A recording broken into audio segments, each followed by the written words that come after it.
दोस्तों 1971 में भारत के हाथों बुरी तरह पिटने के बाद पाकिस्तान ने बंगाल की खाड़ी में पहली बार अपनी चीन निर्मित नई हंगोर क्लास की पनडुब्बी को तैनात किया है। इससे पहले पाकिस्तान ने भारत को इतनी खुली चुनौती कभी नहीं दी थी। जबकि इसी बंगाल की खाड़ी में 1971 में पाकिस्तान की सबसे बड़ी पनडुब्बी पीएनएस गाजी को भारत ने मटियामेट करके समंदर की गहराइयों में हमेशा हमेशा के लिए दफन कर दिया था। लेकिन इस बार पाकिस्तान ने सबसे बड़ी हिमाकत यह की है कि तैनात होते ही वहां से महज कुछ नॉटिकल दूर खड़े भारत के सबसे अचूक ब्रह्मास्त्र यानी आईएनएस विक्रांत को लॉक कर लिया। जी हां, आपने बिल्कुल सही सुना। हमारी संप्रभुता के प्रतीक समंदर के सिकंदर आईएनएस विक्रांत पर पाकिस्तान की मिसाइलों का टारगेट लॉक हो चुका है। आखिर अचानक पाकिस्तान में इतना दम कहां से आ गया? तो आपको बता दें कि उसकी यह उकसावे वाली चाल असल में चीन और अमेरिका के इशारे पर चल रही है। इन दोनों देशों को भारत की तेजी से बढ़ती अर्थव्यवस्था फूटी आंख नहीं सुहा रही है। अगर सब कुछ इसी रफ्तार से ठीक रहा तो भारत बहुत जल्द दुनिया की तीसरी सबसे बड़ी आर्थिक महाशक्ति बन जाएगा। यही वो खौफ है जो इन दोनों तथाकथित महाशक्तियों की रातों की नींद उड़ाए हुए है। ये सुपर पावर्स खुद सामने आने की बजाय हमारे पड़ोसियों को मोहरा बनाकर भारत को सरहदों पर उलझाना चाहते हैं, ताकि भारत का ध्यान अपनी तरक्की से भटक जाए।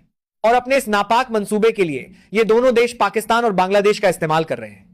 पाकिस्तान लगातार बांग्लादेश को भड़का रहा है, उसे चढ़ाकर भारत द्वारा सीमा पर लगाई जा रही स्मार्ट फेंसिंग के काम को रुकवा रहा है। लेकिन क्या पाकिस्तान और उसके आका यह भूल गए कि समंदर की लहरों पर राज करना किसे आता है? आईएनएस विक्रांत को लॉक करने की इस जुर्रत का अंजाम क्या होगा? विशाखापट्टनम में भारतीय नौसेना आखिर किस तरह इस गीदड़ भभकी का इंतजार कर रही है और कैसे पाकिस्तान के इस काल को समंदर की छाती चीरकर नेस्तनाबूद करने की तैयारी हो चुकी है?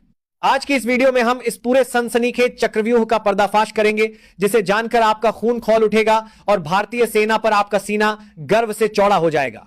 तो दोस्तों आइए सबसे पहले समझते हैं उस खतरे को जिसने बंगाल की खाड़ी में चुपके से कदम रखा है। पाकिस्तान ने जिस पनडुब्बी को भारत के खिलाफ आगे किया है वो कोई मामूली सबमरीन नहीं है। यह चीन की आधुनिक टाइप 39 पनडुब्बी का पाकिस्तानी वर्जन है, जिसे हंगोर क्लास नाम दिया गया है। चीन ने पाकिस्तान को भारत के खिलाफ इस्तेमाल करने के लिए ऐसे 8 किलर सबमरीन देने का सौदा किया है, जिनमें से शुरुआती पनडुब्बियों को अब बंगाल की खाड़ी के पास एक्टिव किया जा रहा है। इस पनडुब्बी में एआईपी यानी एयर इंडिपेंडेंट प्रोपल्शन सिस्टम लगा है। इसका मतलब यह है कि यह पनडुब्बी हफ्तों तक बिना समंदर की सतह पर आए पानी के नीचे छिपी रह सकती है। चीन ने इसे जानबूझकर ऐसे क्रूज और एंटीशिप मिसाइलों से लैस किया है जो सीधे तौर पर भारतीय नौसेना के बड़े युद्धपोतों को निशाना बना सके।